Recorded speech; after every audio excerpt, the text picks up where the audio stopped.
townhall.com. I'm here with Peter Schiff, who is part of the Peter Schiff Show, his own radio show, and he's a very successful businessman who can tell us a little bit about the economy, right? So we're on our way to $16 trillion in debt. What does that mean for America? Well, America's broke. That's what it means. We can't possibly pay that back. And the bad news is that's just the tip of the iceberg. The debt is actually a lot larger than that. There are a lot of items that are off budget that still have to be repaid. They're not counted in the $16 trillion.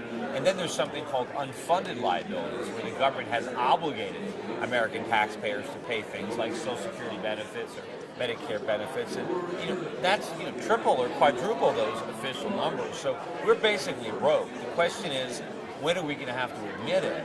And I think we're dangerously close to a sovereign debt crisis, worse than the one that's happening in Europe. At some point in the near future, our creditors are going to get nervous about our ability to repay our debts, just like they are about Greece's ability to pay its. And then interest rates are really going to rise, and that's when it comes falling down, because we can't afford higher interest rates. Right, right. So people always hear, we're broke, but then somehow we're paying for things moving forward, right? So how do you really relay the message to people that debt money is not real money? Well, there are plenty of people who are broke, who are living off a MasterCard or a Visa, but they know it's only a matter of time until it catches up with them. So you can still spend money while you're broke, but eventually you can't. Right. And we're very close to that tipping point. And when it happens, our whole phony economy comes collapsing down, because our economy is based on our ability to spend more borrowed money.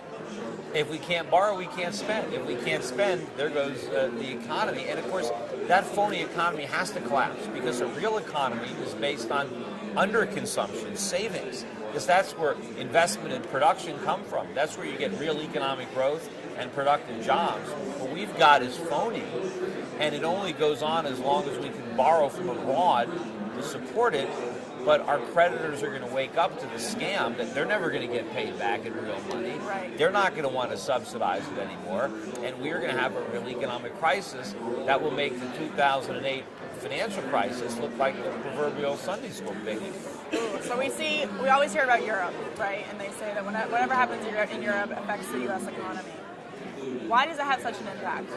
Why can't Europe deal with their own problems? I know it's a global economy, but why is it that the United States always seems to pay for the irresponsible behavior of countries like Greece and France? Well, I don't know. I think a lot of other countries are paying for our irresponsible behavior, because we're borrowing from abroad. We're not lending.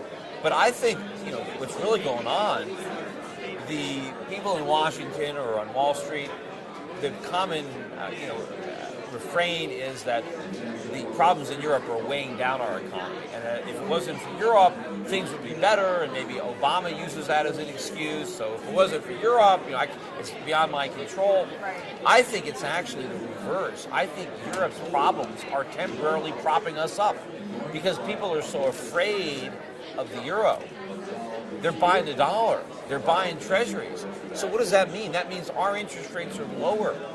That means we don't have to cut spending, because we can borrow. Right. It means the dollar is higher than it otherwise would be, which means oil prices are lower. Imagine how much we'd be paying for gasoline if the dollar was tanking right now. Right. Although we're not going to have to imagine that pretty soon. We're going to live it. Because eventually the dollar is going to tank, and then the price of everything is going to go through the roof.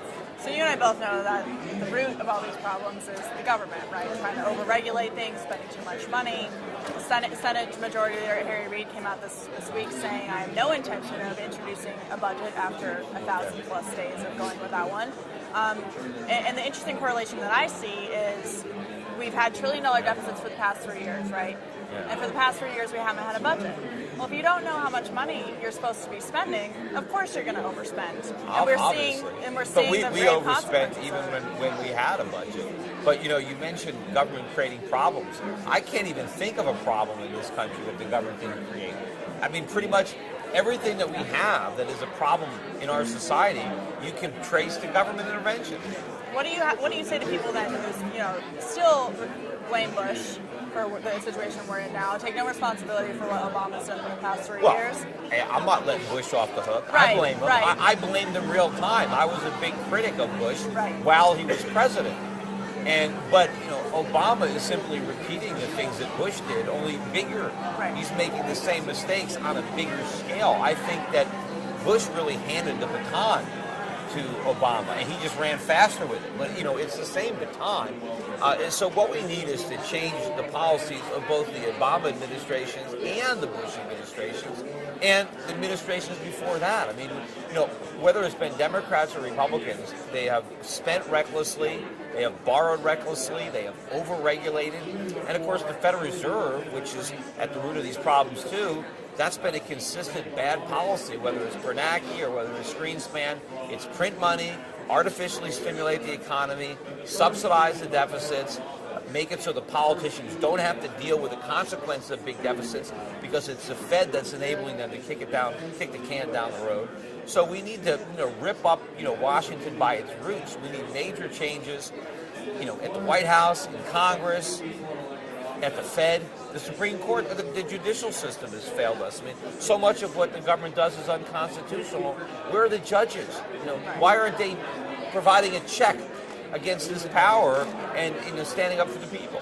Right. So I assume then, I know that you're an open supporter of Ron Paul. Oh yeah, Right. So he's fallen behind a little bit in the presidential race. Well, that's his he's going to lull his competitors into a false sense of confidence. Right. Just like the economy, right? Or just kind of sometimes in a horse race, you lay back a little bit and then you put that kick in the end. Right. So maybe that's the strategy. But I don't know if the country is ready for Ron Paul yet. I mean, we'll see. He's getting a lot more support than he had 4 years ago. So we're moving in the right direction.